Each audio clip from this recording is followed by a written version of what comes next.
Can you hear the quietness of the forest? The birds chirping?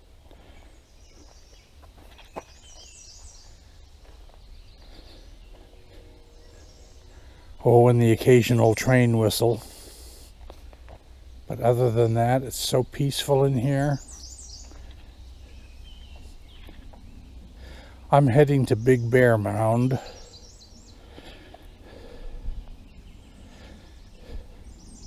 Which is about 1/10 of a mile up here. And we'll see you there.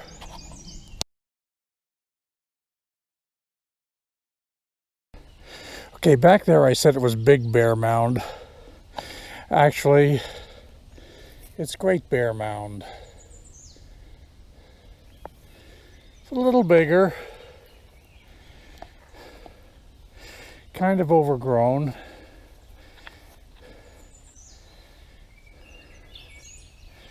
But it's really hard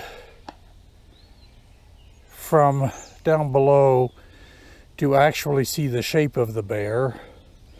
It is there when you see it from the air.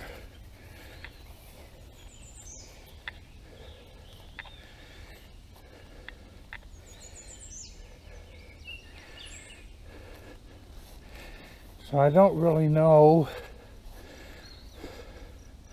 if that's a head or legs, because you got some more over here that could be a leg.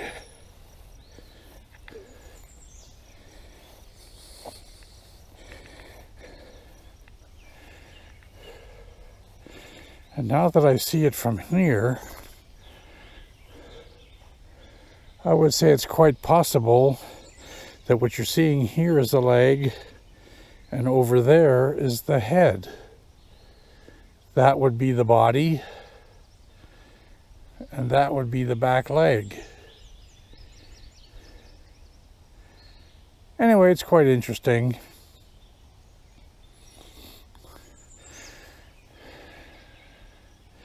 It's amazing that there are so few of these mounds left.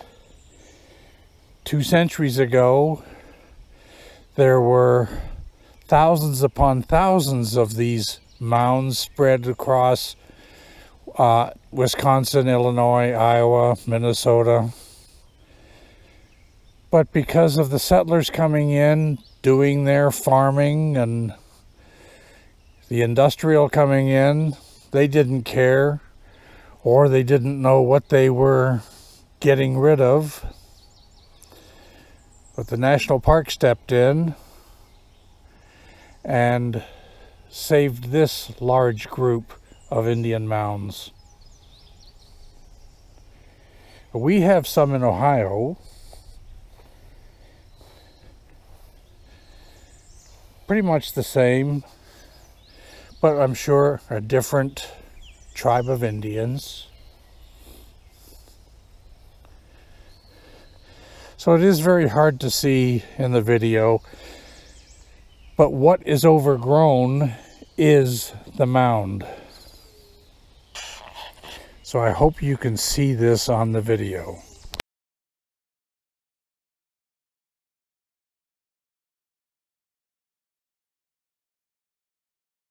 In this group of mounds, there are 3 small conical mounds, which means they most likely were burial mounds.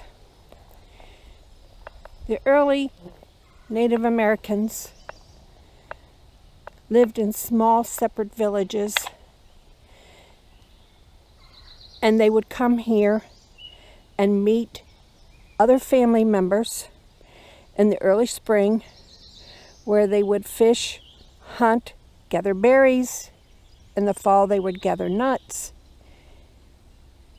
and then they would go to their individual settlements for the winter.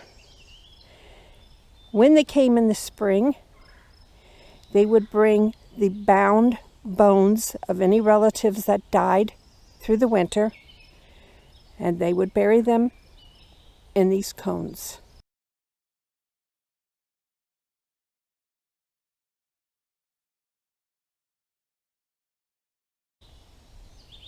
There's a whole series of conical mounds here.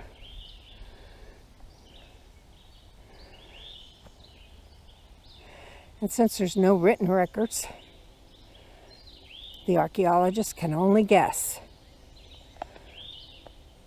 were this possibly family groups, their own individual mound for burial? We don't know.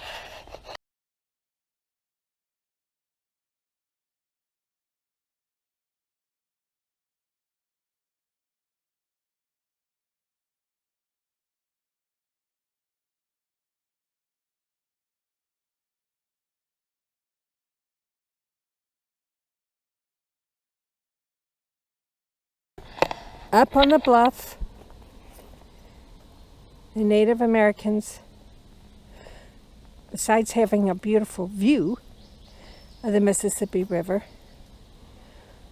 also gave them a view of whoever was coming either up or down the river that they might have to be concerned about.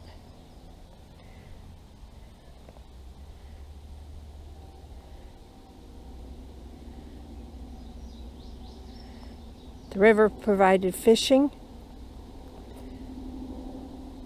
shells, and other things that were cherished by the Native Americans.